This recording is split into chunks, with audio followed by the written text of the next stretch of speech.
So, how many frogs do you have at this point? 10 adult frogs, and some of the frogs just produced baby frogs. So now I am overrun with tadpoles. Froggy baby daddy.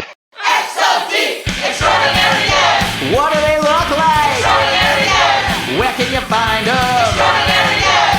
We want to see them. We'll go out and meet one. Extraordinary Dads.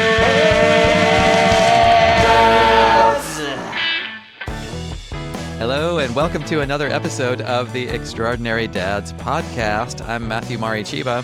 And I'm Donal Murphy. Yeah, and we are ordinary dads who have an avid interest in connecting and sharing experiences with other dads about the extraordinary act of parenting. Yes, and this podcast explores the brightest highs and the darkest lows in the everyday lives of dads, revealing unsung stories of caring, resolve, love, disappointment, and everything in between. We're here to learn and celebrate practical habits that regular dads have discovered to feel more successful as a parent, while also acknowledging the challenges and the shortcomings that happen along the way.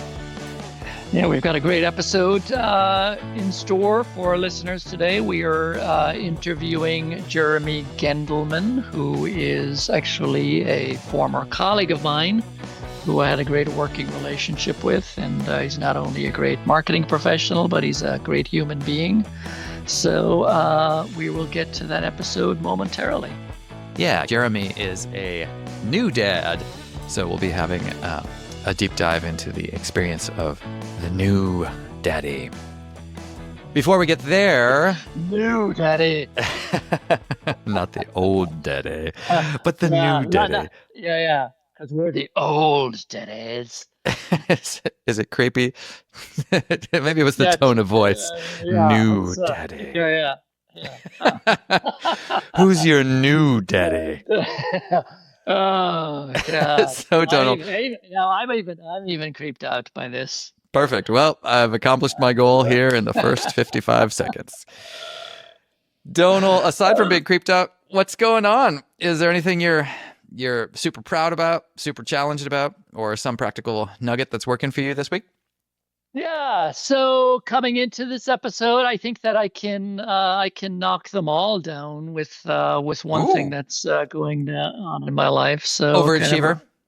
A combo deal. So as you know, Matthew, I was laid off from my job a number of months ago. So that is the challenge of dealing with unemployment and finding my next gig. But kind of wrapped into that in terms of the pride and the nugget is, because I've been between jobs before, and I know myself well enough to know that doing something alone, something as significant as finding a job alone, is not good for my mental health or my emotional health. So when I was laid off, I knew pretty much automatically that I didn't want to do this alone, as I have done in the past. I really took inspiration from you, Matthew, and your dad's group, and also the fact that this podcast kind of being an evolution of your great idea to build community. I knew that when I got laid off, I wanted a community around me. So I went out on LinkedIn pretty shortly thereafter and just said, hey, for those of you from my company that were laid off alongside of me, or anybody else that's been laid off at this time, I would love to host a weekly virtual support group. Let's talk about job search over a virtual coffee. So and I had about 40 people. 40. That's amazing. Who put their hands up and said, I want to be part of that. So over the last several months, we've been meeting once a week to offer tips and tricks and do's and don'ts and about how to kind of stay healthy and focused and motivated. So I feel very proud of the fact that I took inspiration from you and the Dads Group and your desire to build community and kind of took that on board and developed that for myself. So I think the nugget in all of this is that never do anything alone. And it doesn't have to be, It doesn't have to be job search. It doesn't have to be dadding. It can, this can be applied to anything. Um, because there is something really powerful in community and sharing the burden of something, and Yeah. also sharing the joy of something, with community. So that's my challenge, my pride and my nugget all rolled into one. Yeah, you also just never know the ripple effect of an action that you take or something that you chose to do, or an opinion you had or an idea you put out there. And I don't think that you would have thought 5 years ago when you decide, you had this notion of putting together a dad's group, that 5 years or 6 years on, that I would take that inspiration and create a job support group. So thank you, Matthew. So Hey, but yeah. this is a dad's podcast. So I actually want to, I want to just, how has that situation been impacting your parenting situation, if at all? I'm just curious if there's a dad aspect to this. There's, that hasn't necessarily been impacting my parenting. My full-time job now is finding a full-time job. I think the connection to the dadding, and this podcast is ultimately that nugget of don't do it alone. And so, and I think it just dovetails into what we're trying to do here and pushing out these conversations with dads, is that, this in spite of, despite of, whatever the right word to use, is that we're all in our own little microcosm of dadding. There's a whole world of dads out there that you can tap into, and don't feel like you have to do it alone. Yeah. Well said. Well, insofar as job hunting sucks, in my experience of how it goes, I really find it stressful and unpleasurable. May God bless you in your work. And if I think about it, like there's probably some modeling in here that, even if you're not conscious of it, like showing to Dylan, like, hey, there will be ups and downs. This is a down one for Dad, and I can get through it with grace and with the help of a community. And yeah, I mean, it feels like you've been pretty even keel through this whole thing, and I think that is probably a gift to Dylan as you go through it. Yeah, and I think just the connection to the dad thing is that when I told Dylan that I was laid off and explained to him what that was, the company was not doing well, and so there's fallout from a company not doing well, and that is people not having jobs. His initial reaction was like, "Oh, so that means you can play with me all the time now." That's the right act. That's the right reaction, I think. And then I'm like, "Cool your jets there, dude." And so I had to explain to him that, I had to, and he's like, "Oh, so you can take the entire summer off?" Like, no. And I did couch it in terms of, I'm like, well, my full-time job now is finding a full-time job. And so what's been sweet is that, that periodically he will circle back to me and be like, "Hey, Dad, how's your job search going?" And I That's think really sweet. and it's very sweet. So, yeah.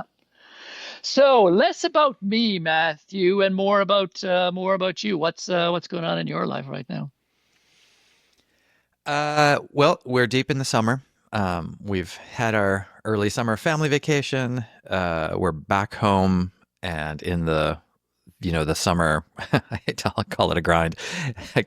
It's amazing that we're in summer. Hey, let me first start by saying that I'm one of the less than 1% of people in the planet that get to experience summer in Santa Cruz, California. I know. What a burden. What a grind it is. It's such a grind just getting up to perfect weather every day.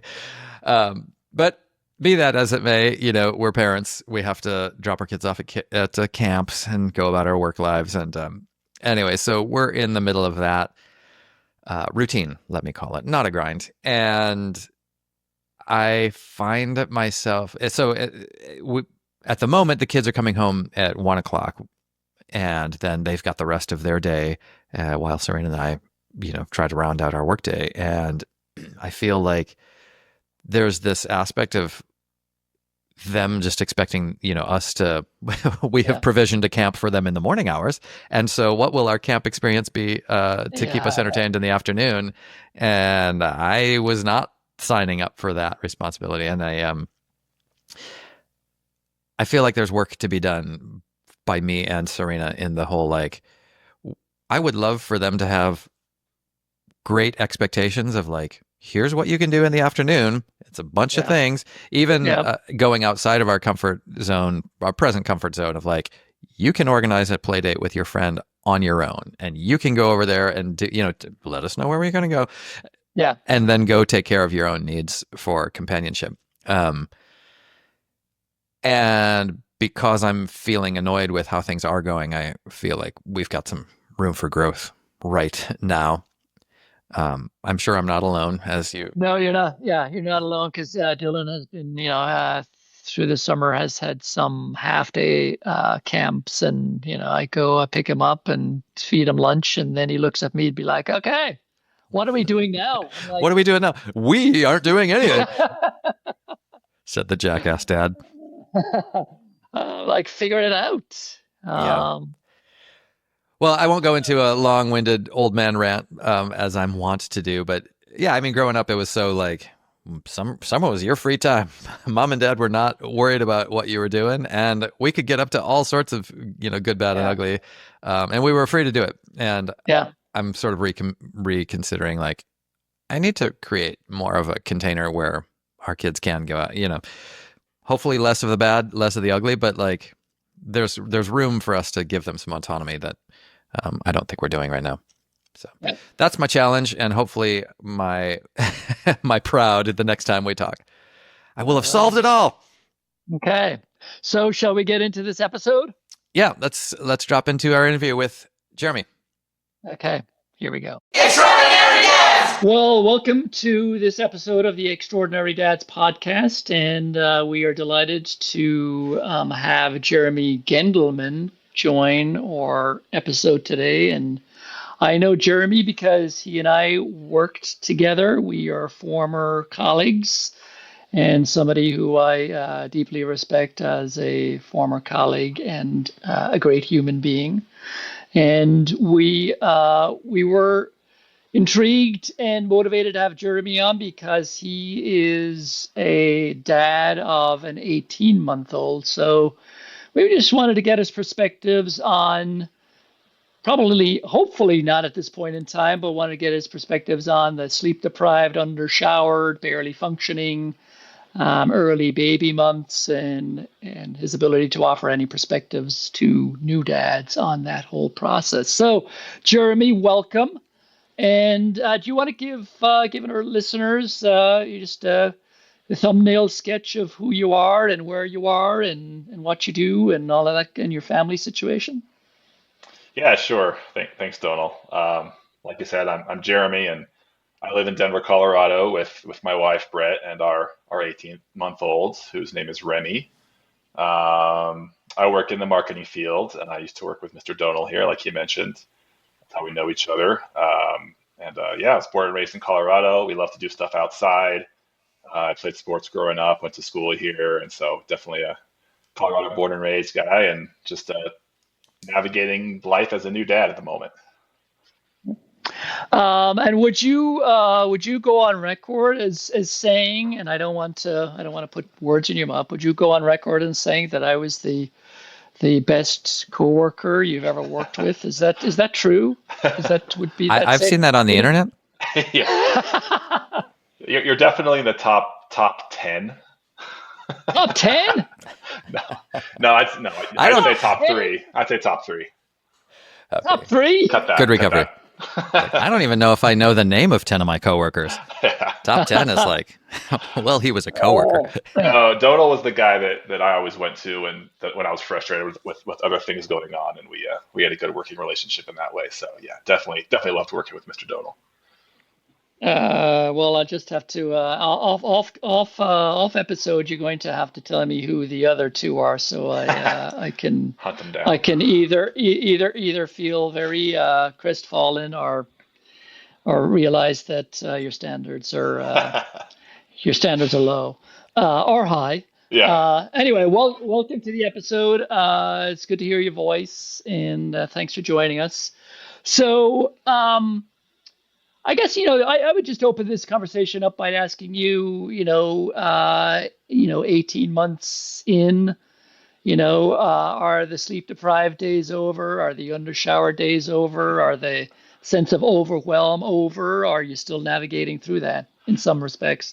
In some respects, I think, still navigating through a lot of that. A lot of new parents are probably going to hate me for saying this, but I don't know that I remember too many completely undershowered and sleepless, sleepless nights in the early days. I think partly it just goes by so fast and it's such a flash, and a lot of it honestly just left my memory as soon as it occurred, maybe either on purpose or on accident.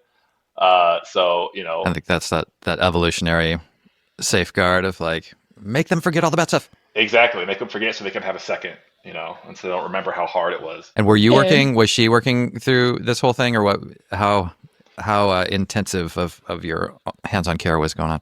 Yeah, so we both took quite a bit of time off after Remy was born. We both took the first 4 weeks off after she was born to kind of just get our bearings and, of course, learn how to take care of a newborn. And then she didn't go back to work for another 12 weeks or so, and I went back after that for a short time. And I came back onto parental leave for a bit after she went back to work. So we kind of spent the first 4 weeks together with Remy, and I went back, and then she went back. So we kind of just rotated and kind of eased into it that way. well, that's a good approach. Given the fact that I don't know if Brett is similar, but given the fact that I know that you're a remote worker, did you have to be you and Brett and have to be very kind of clear cut or disciplined in making sure that, once you went back to work, that, once you locked the door of your home office, that you were at work, or was it much more fluid? How did you guys navigate that together? Yeah, it was fairly fluid. Luckily I think both of our jobs were and still are fairly flexible in that regard. So while work came first on work days when I went back, the fact that I was around the house and just in the next room was actually really helpful. I could come out for a few minutes and help when needed, and she could ask for my help, and I could either say no if I can't, or if I could, I could just step out and help her. So that was actually really, really helpful in that transition, is to be around for both of us. Yeah. Of course, there are times when work is stressful and I hear the baby crying, and it's hard to kind of tune that out. I would say that's actually harder now because she's still at the house with a nanny sometimes now, and now she's older and she's more vocal, and I can hear what's going on. Newborns sleep most of the time, so it wasn't too distracting. But there were definitely moments Right. where I had to balance that. I'm working, but I have a newborn, and I feel bad for my wife. I should help her, so that was always a balancing act. But for the most part, I liked being around, and so did she, for Right. flexibility. Right. I always wonder how kids, inside the head of a 1-year-old, how they think about these time boundaries that we set up for ourselves of like, I want daddy. He's right over there. Just like, why Yeah, can't I have access to the one person? No, daddy's working. He looks yeah, just like he does when he's caring for you, but he's over there now. yeah, yeah. We're dealing with that right now. It's fun. So she is so she's not in like daycare. You have a nanny who comes to the house and takes care of her while you're working. And is your wife Brett? Does she go to outside the house to an office, or is she working from home as well? She's hybrid, so she goes into an office Okay. twice a week, and she's home 3 days a week, and I'm Okay. fully remote, and so we're around a lot. And yeah, we have a nanny which we share with another family. So the Okay. nanny will come over and watch both kids here. Some weeks we'll go to the other kid's house and she'll watch them there. But it's a good system. Okay. So, given the fact that you're a pretty new dad, I'm curious about, what perception you had or assumptions you had about becoming a dad, and then the reality of being a dad. Was it better? Was it worse? Did anything take you by surprise that you can necessarily speak to? Yeah. It's interesting. I try to go into it with a really open mind because, when you're getting ready to become a parent, there's so much out there, so much information, both what you read, what you hear from people that are close to you, from friends and family. Everyone has different experiences, and so I just try to kind of, in a way, absorb it, but then kind of tune it out at the same time, and just go into it with Mhm. just no expectations whatsoever. I mean, I knew it was going to be hard. Right. That's the one consistent. Everyone tells you it's hard, and it is hard. But besides that, I wanted to be kind of fresh-minded, if you will, for it. So I went in with very, almost no expectations and just go with the flow.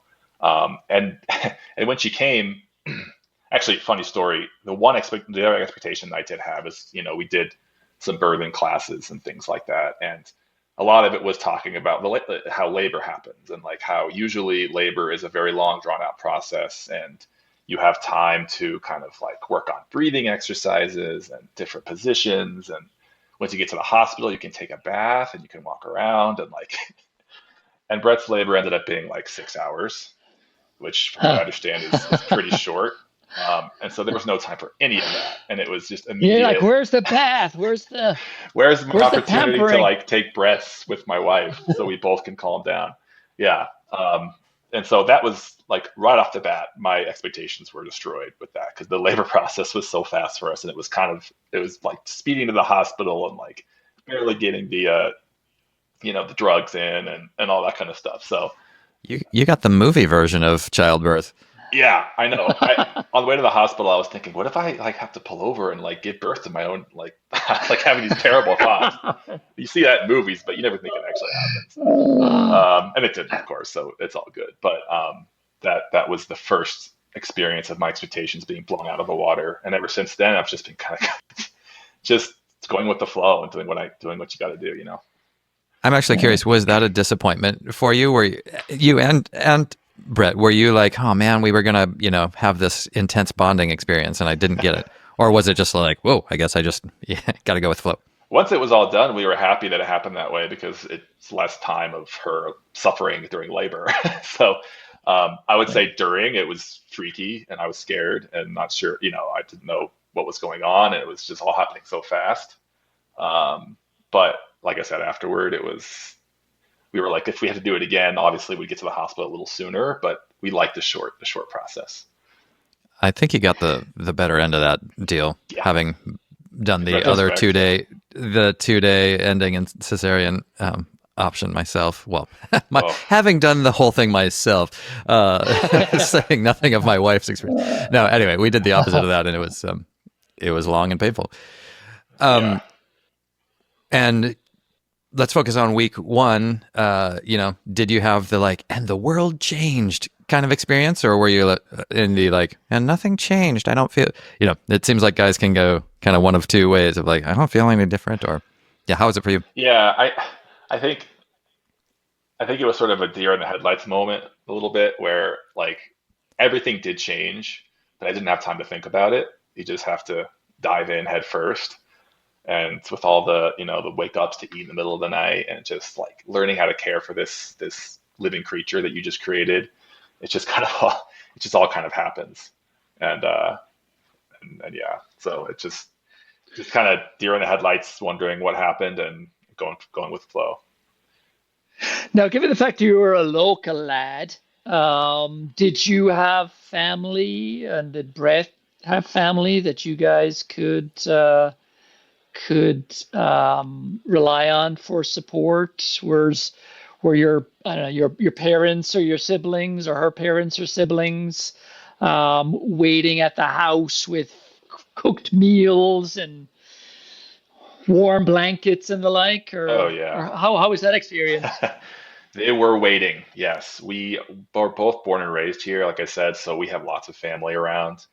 Not only that, but this is the first grandkid, local grandkid on both sides, and so there was, I think people were waiting by their phones for like weeks on end when it was getting around the time to, for us to have Remy, and so they were all waiting when That's fantastic. we sent the text that she came. I think it was probably 10 minutes before they got there, and they live like 20 minutes away. So they Nice. obviously they obviously got there really fast. Everybody did, and it's That's been awesome.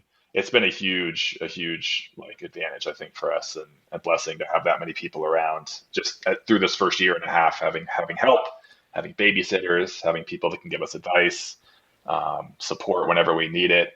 We have a lot of friends that don't have that, and it's hard, especially with multiple kids, Yeah. which we only have one. Yeah. So we've been really lucky in that regard.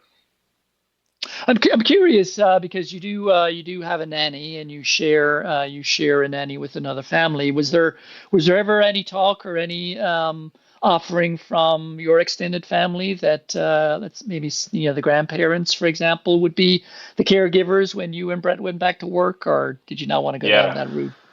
Well, all of her grandparents still work, so we couldn't do anything like full-time caregiver. But like my mom watches Got her it. once a week right now, so she watches her on Okay. Thursdays, and every other day the nanny watches her. So she does get a lot of caretaking from family. Spends a lot of time at grandparents' house. We do a lot of sleepovers Right. and things like that. Okay. So yeah. I guess I forget the fact that you are probably a good maybe 30 years younger than me, because in my head I'm like grandparents are in their 80s and 90s, uh,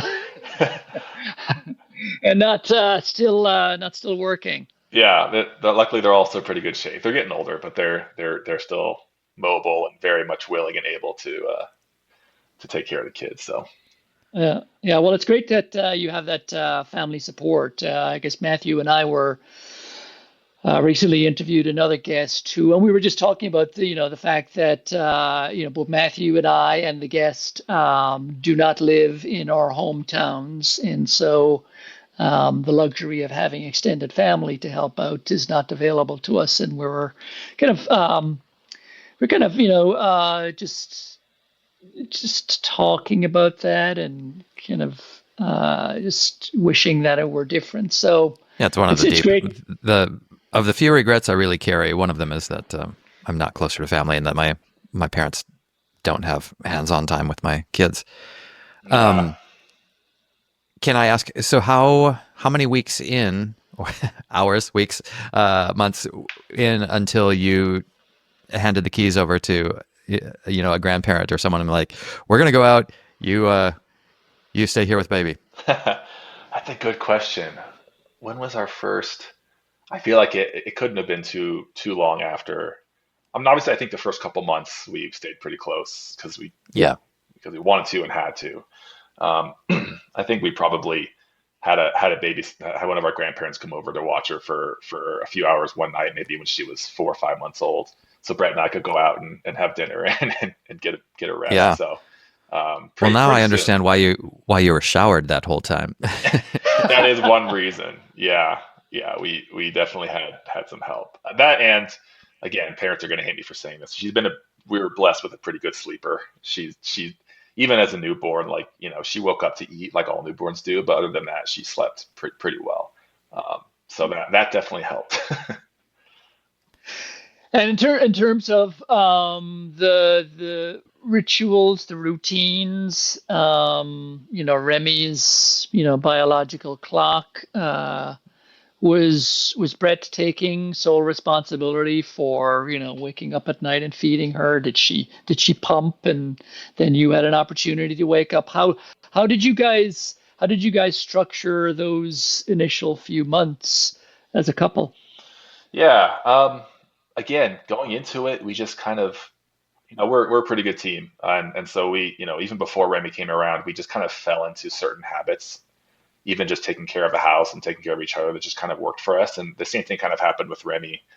I think obviously, the mother has most of the burden the first few months with all the, she was breastfed, so all the breastfeeding and then the pumping, all that kind of stuff. So I was there for moral support as much as I could. I would wake up too and make sure that, everything was okay, and support her. Obviously, I can't take the reins necessarily in that regard. But just the emotional support. I tried to be there as much as possible, and then once Remy moved into her own room about a month in, and the wake ups were a little bit less frequent, we would start taking turns, and I would go in and give her a bottle, and then the next night Brett would go in and give her a bottle. So we just kind of fell into a nice pattern that worked really well for us. So yeah. I'm Right. going back. It sounded like Brett went back to work first, and then you were sort of the primary um, I went back home to work care for a first. bit. You did. I Okay. went back to work Did I first. hear that Yeah. right? That there was a shift there though, where you were the primary at home. Yeah. So on the tail end of my leave, she went back because she'd already been out for her 12 weeks. So I had about, I think, 6 or 7 weeks actually, where it was just me and Remy at home. And Brett was going into the office a couple times a week and back to full-time work. And Yeah. that's when my memories really start, as far as how hard it was in the early days when it was just me. And at that point she was transitioning to bottles, so getting her to learn how to take a bottle was very hard and frustrating. And just like learning how much energy you have to expend to like care for a baby the entire day. That's one thing I never Yep. really understood, just how much it takes out of you to take care of a baby for an entire day, and then an entire like 6 weeks in a row. Yeah. So, Say that again 3 more times for all of the mamas listening. right? Oh gosh, yeah, You're right, honey. You're right, honey. You're right, honey. It's very right, hard. yeah, Um, to your point is that when you're taking care of a newborn full time, and it's you, it takes a lot of energy. And were you conscious of just making sure you were taking care of yourself? yeah. I mean, as much as I could, I think during like she was still sleeping quite a bit at this point. She was still on the multiple naps a day. So I did have breaks to take a shower and clean the house and make sure I got a meal in me and maybe watch a little Yeah. TV or read a book and just kind of take some me time. Nap time, as I'm sure you guys remember, was like what you like look toward every day. It's like, okay, I have an hour and a half to do everything I need to do the entire day. Like, let's go. So I remember savoring nap times quite a bit to take care of myself. Can you talk more about that time of like what was hardest? What was, yeah, I don't even know what the right question is, but I didn't ever have, weeks at a time where I was the main person. Yeah, like I said, it's just I remember feeling so drained by the end of the day, like more tired than I ever was after a day of work or a day of school. It's just a different kind of Hmm. energy that's required. Like the days where they're screaming at you all day and crying at you all day. It's just even you're not really saying anything. It takes a lot out of you. And so just how tired I was. Even like I would look at my watch, it was like 11 a.m. and I feel like it was 5 p.m. I was just so tired already. I was like, I still have 6 hours to go, and just Yeah. like powering through that and still trying to be an attentive dad and like making sure that her needs were met and that she got what she needed and was fed and was changed and all that kind of stuff. Just finding that I'm not the most energetic guy, and so it's hard for me to summon that sometimes. And that's what I remember being really hard. And then, like I said, she had a really hard time going from breastfeeding to the bottle. So Mm. like dealing with her just freaking out whenever I tried to feed her a bottle for a few weeks straight was pretty rough, pretty rough. Mm. Yeah. Yeah. Were you just begging for the, 4:59 when Brett would come home and take over, or was Oh that not yeah, how? Okay. yeah. 5 o'clock was like, yeah, the best moment of the day. I think there was a few times where Brett came home and she was like, I was just sitting on the couch and I just looked like I don't even know what I look like. She's like, "Are you okay?" Like, yeah, I'm good. I'm just really glad you're home. It's yeah, it becomes a lot easier when there's two people helping for sure. Yeah. Well, good for you for acknowledging the fact that it is hard. And And were you okay? I mean, I I'm actually was, curious. yeah. I think I was going through it. I was going through the same thing everyone goes through to a certain extent uh, when you're doing a solo. So it was good though. I mean, as hard as it was, obviously, I really am grateful for the bonding time with her, and just I learned a lot about like I feel like if we had another kid now, I'd be a lot more prepared and I would know what to expect to a certain extent. So grateful for that time period for that reason. speaking of just a sidebar question, speaking of that, if we have another kid, are you still, is that 11 a.m. moment of, oh my God, it feels like 5 p.m. moment influencing at all your decision to have other kids? Yeah, that and the fact that a lot of our close friends have multiples, two or more, and we see how hard it is, and they tell us how hard it is. But they all say the same thing, like you should still do it because it's good to have a sibling. And I agree with that. I grew up with siblings, and so did Brett, and they're some of our closest friends right now, like to this day. So as much as I don't know if I necessarily want or need another kid, I think we both want to give Remy the opportunity to have a sibling that's close-ish in age, so that she could have that growing up. Yeah. I think if there's one, you know, piece of advice I would give any parents who have one child is because I have a single child, Dylan, and just given circumstances and the fact that my wife and I divorced pretty early, uh, um, in Dylan's life, we decided to separate when he was about a year and a half. There wasn't the option to have a second kid, but if circumstances were different, and Matthew, you can speak to this because you got two kids, but I think there is something to be said to having a sibling. And I grew up in a family of six kids, um, and that idea of understanding how to get along, how to share, and just having a sibling and a peer to be able to navigate through life with, even in the early years, is really beneficial. So, Yeah. if I had a vote in your household, Jeremy, my vote would be to go ahead and, when the time is right, to have another kid. So Remy is now 18 months, and you have 18 months of dadding under your belt. Um, what are you most proud of as a dad with respect to choices you've made, actions you've taken? Is there a real world example over the last few days or weeks that you're like, God, I'm proud of myself for making that decision or choosing to relate to her that way? Um, I think at the beginning, I had a hard time understanding the amount of not just energy but patience was required. And I think in the last maybe 6 to 8 months, I've become by by necessity a more patient person, both my wife and myself, just because we know that losing our patience doesn't actually help the situation any, and so it behooves everybody to remind ourselves that she's a baby and she's not going to be logical and she's going to be crazy and ridiculous and obnoxious because that's just what they do, and just Mm-hmm. understanding that and absorbing that. I think that change that we've made in ourselves has been very helpful for us, and also just something to kind of be proud of. And you know making those changes in the heat of child rearing is sometimes hard. So yeah. Yeah. Pro tip: offer some of that patience to your partner as well. See Yes. where it gets you. Yes, that's a good tip.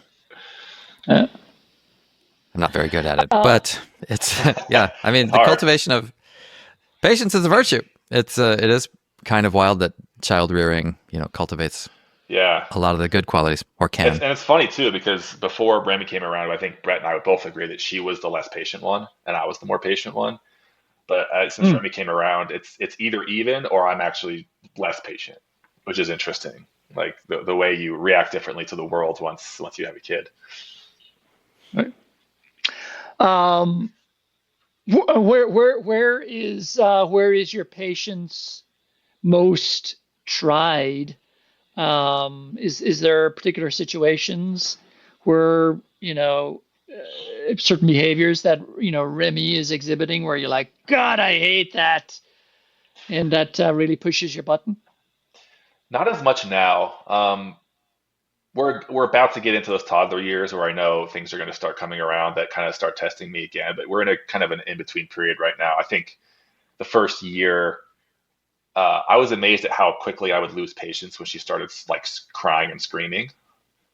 Mm, I thought it's one of those things that okay, she's crying for an hour. I start to get upset, but there's like some primal thing, at least in me, that like the second she started crying, I would get annoyed. I'm like, I should huh, I should be empathetic. Like this is my daughter. She's obviously upset about something. But my yeah, like yeah, my whatever something it like my innate reaction was to just be like, oh, stop crying, like immediately, even though I knew that was ridiculous. Like again, that's what kids do. So just learning how to live in a household with that kind of noise took me a Do while you for sure. uh, do you think? And again, I'm just being an armchair psychologist here, but do you think that it was in a way? Did you think it was a reflection of your ability to soothe her and more, and maybe it was just like, oh, stop crying because now because I can't soothe you, and that reflects badly on me. I don't know if you have a Mm, perfectionist mentality, I do. but do you think it was somehow related to the fact that in a backhanded way you were actually frustrated at yourself? Yeah, I think that's definitely part of it. I've thought about that. That and also like perhaps again like an evolutionary thing where it's like my kid is crying, that means something is threatening them or something is making them upset. And so there's some Right, primal reaction to like act defensively instead of empathetically. So those are my right, two running theories. And right. I actually I went on Reddit to commiserate because that's what I do because there's lots of great parental commiseration opportunities on Are you in Reddit. our fatherhood? Of course. Well, I'm not in it, but I scan it. Okay, I definitely read it. Um, Am and I the only person in the world that is not on Reddit and in fact struggles to understand exactly what this is? yes, old man. yes, Period. uh, although until fatherhood, I wasn't really on it either, but I found some good comfort there. But it turns out that there's a lot of dads that have that issue where it's like, why do I get so angry when my kid's crying? And a lot of them posit that Yeah. same thing, where it's just like it's an evolutionary response to your offspring being uncomfortable. So Yeah. that's There's the a ton of implication I give there's a myself. ton of social conditioning too, though, layered on there of like, oh, don't cry, don't cry. I mean, especially for boys, of like, what are you going to do about it? Cry? Yeah, Like, yeah, yeah. I just think there's a lot layered into the parenting soul that makes it makes you makes you want to not have a crying baby. Yeah, Also, Yeah. the noise is awful. it is. It just jars you. It like jars your soul. It's Yeah. crazy. He Yeah. had the perfect tone and pitch to just get into my bones. I was like, how do you do that? Yeah. That's biology working right there, though. Yeah, it must be. It must be. Yeah.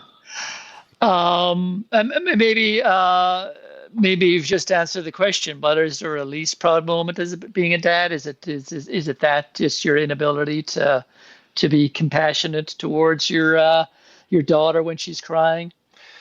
And I can't imagine that she's crying. You're standing over her crib shouting at her, but Yeah, I mean, I think the after effects of that yeah, I never stood over her crib and screamed at her, but like there were a couple times where I would say something to her, like as if she was an adult, be like, "What do you want from me?" yeah, You know, and it's like she doesn't want anything from you. She's being a 6 month old. Like it immediately hits you. Like, what are you talking about? There's like you keep getting yeah, angry at your 6 month old, but it's such an yeah, instinctual thing, and after it wears you down enough.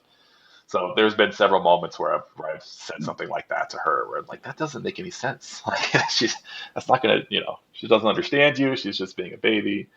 Um, so yeah, yeah. That was a big learning for me too, which is and I can't say that I arrived at it in the first 18 months, so good for you. But, just that arriving at a moment where I look at my son and I'm like, why are you doing that? And then, that epiphany of like, he's he's 5 years old. exactly. And if I believe the science, his brain is actually not going to develop until he's, fully develop until he's 21. So Yeah, give him a break. got a long way to go So, till there's logic in that yeah, brain. yeah. Yeah. What while we're on the recent and hard, what's like the biggest challenge for you going on right now? Like last week, last month? I think Donald mentioned it, perfectionism.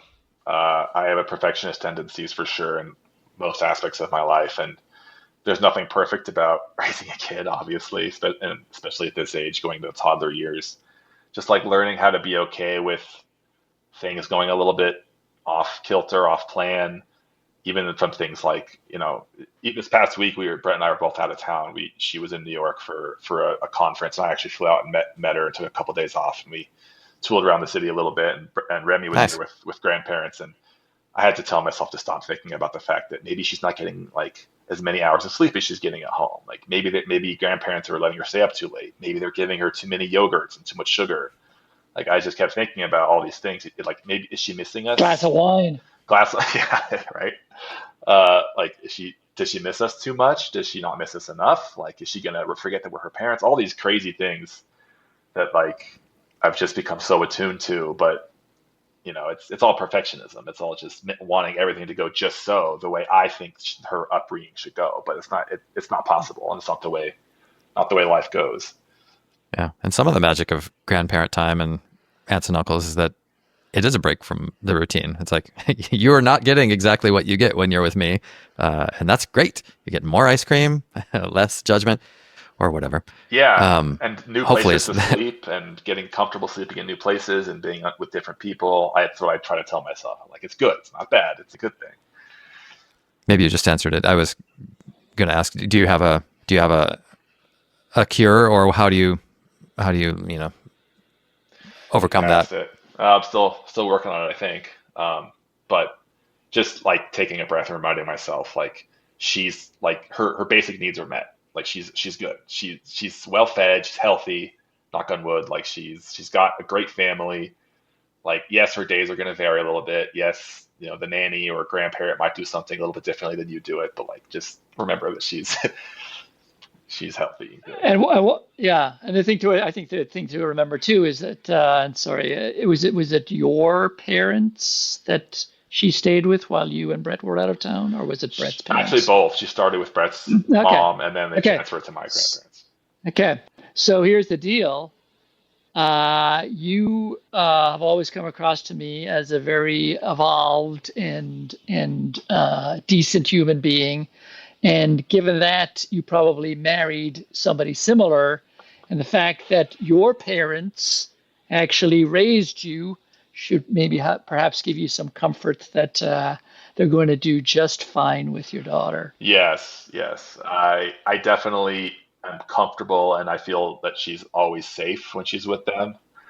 It's just getting past that, the little things that you think about for no good Yeah, reason.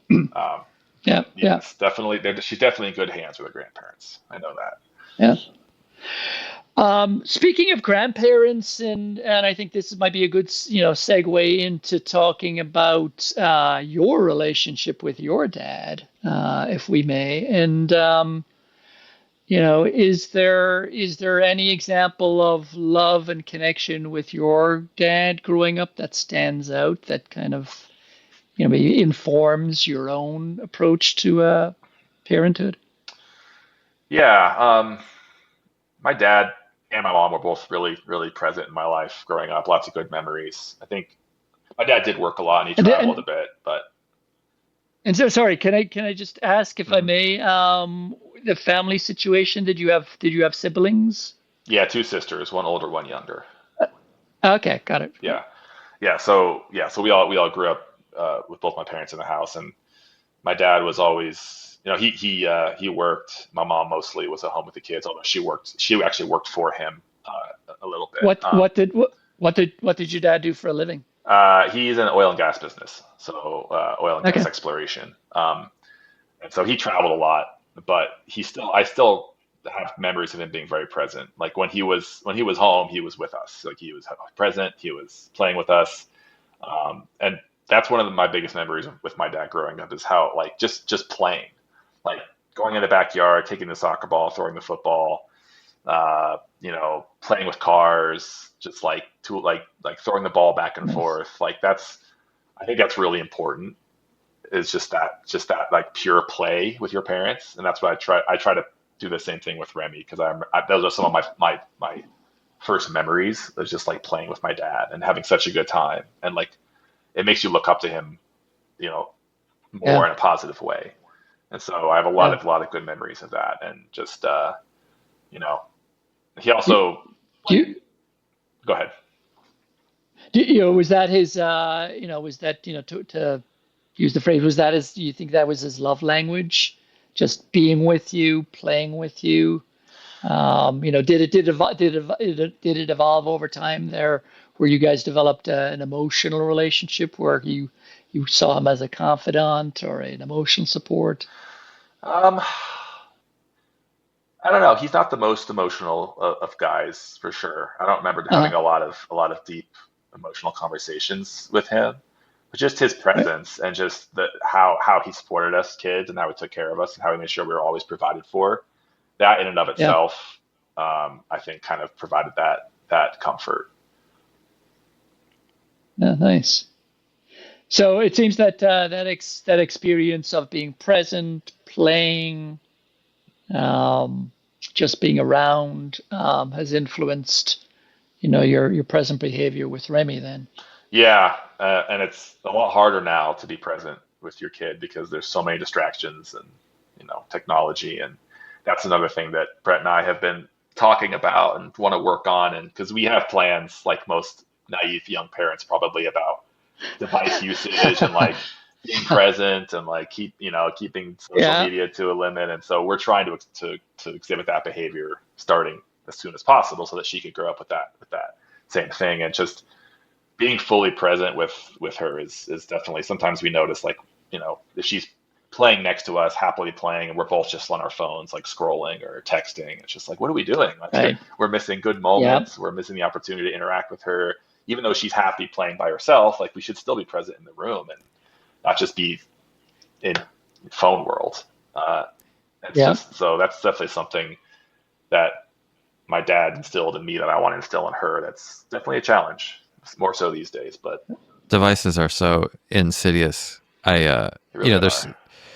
that that exact moment of like, well, the kids are happy, so I'll just doom scroll here a little bit. Exactly. Like, there's got to be so much like precognitive conditioning going into kids these days, including me putting into my kids of like, oh, I guess when you're just idle, you throw all Yeah. of your awareness into this little dumb box, and Yeah. it's yeah, it makes me sad how much I, as an adult, conditioned to my children, like, oh, just throw your awareness away You're right. with It's this thing. it's it's so automatic. Like if she's happy and it's quiet, like your instinct just to reach into your pocket and grab your phone and doom scroll for no reason. It's crazy. Like, and I don't want her first memories to be of like her like asking her parents a question and we're just buried in our phones and have to look up and pay attention to her. So you're right. It takes a conscious effort to steer away from that.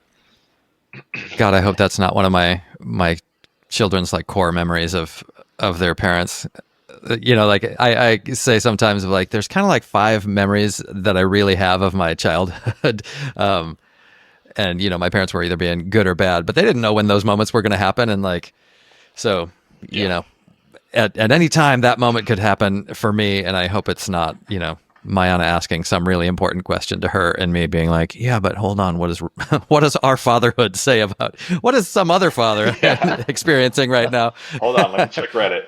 Hey, before we leave, your father entirely, on that vein, are there any policies or, things going on in your household growing up that you remember now and are like, those were good values, or that was a good policy my parents had, that you think of now as something you want to repeat in your own household? Uh, I still think my curfew was too early growing up. I haven't Oh gotten yeah. past that one yet. Anti-patterns are good too. I, Yeah. What do you not want to repeat? I haven't figured out how that helped me growing up at all. Yeah. Having had my friends How make how fun of how me. how early was the curfew? Well, this is high school, so a little early, a little older, but I feel like my curfew was like 10 o'clock in high school. And all my friends Uh, were midnight, and so I got made uh, fun of and endlessly for having to leave early, and I missed so much fun, you know, yeah, stuff. I can yeah, tell just talking with you how that missed fun has impacted you. I will say that I had Yeah, a midnight curfew, and I still thought it was too early. So there might not be yeah, a yeah. winning scenario as a parent.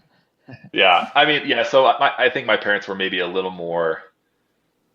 I don't even say strict is the right word, but maybe they worried a little bit more than most of my friends' parents, and so a lot of their policies around the house were based on that. And so I had earlier curfews, and they were always making sure that we weren't doing anything that could put us in any kind of danger. Like obviously that's good parenting, but when you're a kid, you don't see it that way, of course. Um, I think. can you blame your sister for that? Because you said you've got an older sister, so that the older sister screw She things did. up that She uh, did. She got in way more trouble than I ever got in, and I think it probably affected the way they raised me. Yes. now we're hitting a rich vein of controversy. Yeah. Blame the older sister. Yeah, I gotta do that more often. Yeah, and then by association, did your younger sister benefit from your good behavior so that the her curfew was raised a little higher? No, it went back the other direction. It went back the other direction. I think I was the only one who had the rules. Uh, No, it was all of us the same. Other than curfew times, any other policies or values from your home that you do or don't want to do? Yeah, I think they did a good job of trying to like get us to understand like what life is going to be like as an adult. So we had chores and stuff, which of course I hated and I always bitched and moaned about. And I feel like such a brat now, thinking back how much I bitched about unloading the dishwasher or like sweeping the garage. But of course now looking back, it's like yeah, you fight. You know, your kids are going to fight you on it, but it's important to I think stay firm because it taught me early on a little bit of the value of hard work and rewards for your hard work with like allowances and stuff like that. So I'm glad that there was a lot of that going on in the house, and they fought me even though I tried as hard as I could to not have to do it. Um, just instilling that in me, that those values. My dad actually is an immigrant. He came to the U.S. in the mid '70s from the Soviet Union with his father and brother and mother, and so he grew up in a totally different world, and like where there was no you don't fight your parents on that stuff. I mean you have to do it. Like you have to contribute to the family because it's things were just a lot harder when he grew up. And I think he had a kind of a no nonsense attitude because of that. He's just like, okay, like you guys are like compared to the way I grew up, you're spoiled, like you have everything. I'm going to give you everything, but you have to contribute and you have to learn the same values that I learned growing up. And I think that his yeah. background definitely was imprinted on me in that way. Oh, that's great. Yeah. Um, as you start to wrap things up, one of the last questions would be: is there something about your life as a parent that feels totally unseen or unspoken, yet is immensely important or influential to you that you would think is important to share? I feel like everything is seen and spoken. It's almost it's almost like the opposite. I actually find a lot of comfort in my parenting journey, just reminding myself that like I'm not even close to the only person going through this right now. Like, and all throughout history, like this is literally what humans have been doing since the dawn of time. And as hard as I think it is right now, there's thousands of other dads going through the same thing and worse, and that like I actually have it pretty good. So for me, it's the things that we all share as dads that actually make me feel like more comfortable than not. Yeah. And I don't. That's really sweet. Yeah. So I don't know if that answers your And question, and but yeah, and I think piggybacking on that, and also the fact that you share a nanny with another family, assuming that child is also Remy's age or thereabouts. Do you have does the dad in that family and you talk, or do you have a support community of dads there? I wouldn't say the nanny family. We don't really talk too much, but I've been lucky enough to keep in touch with a lot of friends from high school. Like we're still a pretty close friend group, and they all have kids. Like we were actually the last ones to have kids in our friend group, and um, you know how guys are. We don't necessarily sit here and have emotional conversations about being a dad, but they through our own way, they definitely help me anticipate what's coming and figure out how to deal with certain situations just on based on what they complain about at any given time that we're hanging out. And so I feel that I just feel part of that community now. Just having friends that have multiple kids and hearing them going through a lot of the same stuff I'm going through. And then of course, like I said, our family is super close and supportive. And so anytime we need support or if we have issues, we always have multiple people to go to. So I'm very lucky in that regard. Do you feel like you're back in the fold with those old buddies? there's a, you hear the story a lot of like, well, either my friends had kids and now I don't understand them, or I had kids and now nobody understands me. But I haven't heard the story of like, I wasn't in the fold, but now I get it, and we're back in the fold again. Yeah, I think when it was almost like when they had kids and I didn't, I felt like that like third wheel situation, like when you're the guy hanging out but without like the girlfriend with a bunch of guys with girlfriends. Like you can't really relate to what they're talking about.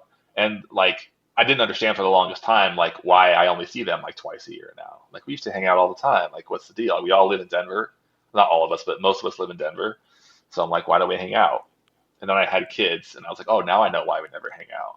And we still never really hang out because we're all busy with kids, but I understand it now. And I don't It blame feels them or wholesome anything now. like that. Yeah, it feels wholesome. I'm like, part of the group. It's really nice to have some close by solidarity and just like, Yeah. people that you knew growing up going through a thing and you getting to sort of witness that. And Yeah. I didn't have that. So it was a little more of the like, well, I'm either inside or outside of the right group. Yeah, definitely. Matthew, have we turned over every stone? Is there anything left that you'd want to dig into? I would love to know what is working right for you right now.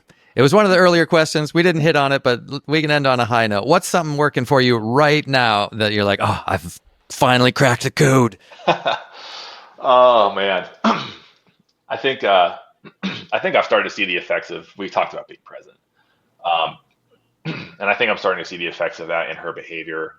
Like, I think I've had some really good success in recent days, weeks of like, when she's starting to get worked up about something, is to like, now that she understands English, some of it at least, she could speak some words, like getting down on her level and really like talking to her and explaining things to her. And these are the things that I really wanted to do when she was 6 months old and she was screaming in my face, but I knew she didn't understand. Now I know she understands. And so getting that feedback from her just freshly now, when I actually get down on one knee and tell her something like, hey, like I know you're upset, but dad has to go to work. He'll be back later. He'll come play with you. And she nods and says, yeah, okay. And then she starts, the tears go away. And that's a super, super proud moment of just like, okay, she's actually understanding me now. Like I'm actually feeling like a father, like actually imparting wisdom on her for the first time.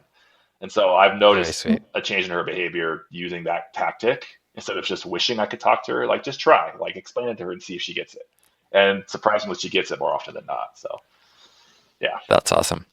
In all of that, it is super sweet. I wonder, like, you think it's about the talking, but I kind of wonder, maybe it's like just getting down on the knee part of like, I don't understand all these words, but dad's on my level.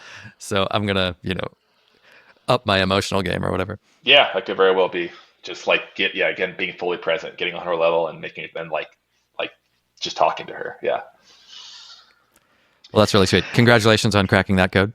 Oh, well, I'm sure, like I said, the terrible twos are coming. I'm sure that's only going to work for a limited amount of time. So, but there'll be some other thing. Oh yeah, I'll be back on here in a year, and we'll see how it's going. And before we do wrap up, is there anything? Obviously, this episode goes out into the world, and hopefully it finds a place in some other new dad's life. But is there anything that you would want to share as we're wrapping up that maybe you would have wished you had known, or any last nugget you might want to share? I try not to take it too seriously, even though it is a very serious thing. Like I try to just have fun with it and just go with the flow and let what happens happen. As long as she's safe and fed and healthy, like she's going to be fine. That's something that took a long time for me to be able to say, like she's going to be fine. So I would say that's what I would, maybe advice I would give to people expecting their first kid, is just try not to take everything too seriously and just focus on what matters, and it'll be good. Nice. Yeah. Well, thank you so much for your time, Jeremy. This was an awesome conversation. Likewise. Thank you so much, Jeremy. Yeah. Now that we've officially gotten this interview in the can, we can officially declare you an extraordinary dad. And it's definitely obvious to Matthew and I that you're very committed, and you take this role very seriously, which is what the world needs. So thank you. Yeah, thank you guys. Appreciate the opportunity. I haven't been able to talk about being a dad really ever, besides except for my wife. So this was fun for sure. It is a gift we can give each other. It doesn't Yeah, just have to be with headphones on. yeah, true. Yeah, I love this project. I hope you guys have a long running podcast. XOD! All right, what a fun conversation with Jeremy. Yeah, a good conversation with another extraordinary dad. Those extraordinary dads are everywhere. They just keep popping up for us. Yeah. Although I do have a bone to pick with Jeremy that he put me in his, first of all, his top 10 best co-workers ever. With my disgruntlement, he pushed it down, or was forced to say top 3. But come on, He worked his way out of it. Give him some credit. Yeah. What were standout? What were standout moments for you in the conversation? What resonated? Well, I think the thing that resonated for me was you mentioning perfectionism, and that's something that I deal with too. And I think that if you're taking your role as a dad seriously and wanting to do right by your kids and just show up as your best self all the time, I think perfectionism creeps in there. And the bottom line is, you do not have to be a perfect father to be a great father or an extraordinary dad. And so it was just a great reminder to me to know that showing up as best I can, being fully present to Dylan and giving him what he needs is good enough. I wonder if there's a reframing in there almost of like the perfectionism, the nagging perfectionist side is actually a symptom of like, hey, you're caring. You want it you have a notion of what's right. A lot of dads maybe don't. You've got a notion of what's right. You're aiming high, and that's amazing. That's like the right place to be coming from. And hey, you're not hitting the moon every time. Well, fine. That's the part you got to deal with the perfectionism. Yeah. So, anything for you before we wrap up? It was just fun to take a stroll down memory lane, really, to get back into those early dadding weeks and months. So yeah, I appreciated that those memories, which I largely don't have anymore. It's like, oh yeah, new dads go through that. I'm so glad that's not what I'm worrying about now. There are other challenges, but not that one. Yep. All right. Well, great episode. And as always, Matthew, it's great to have these conversations with you. Yeah. So thanks for taking the time with me. yeah, We'll see everyone in a month. Okay. Cheers. Bye. Bye.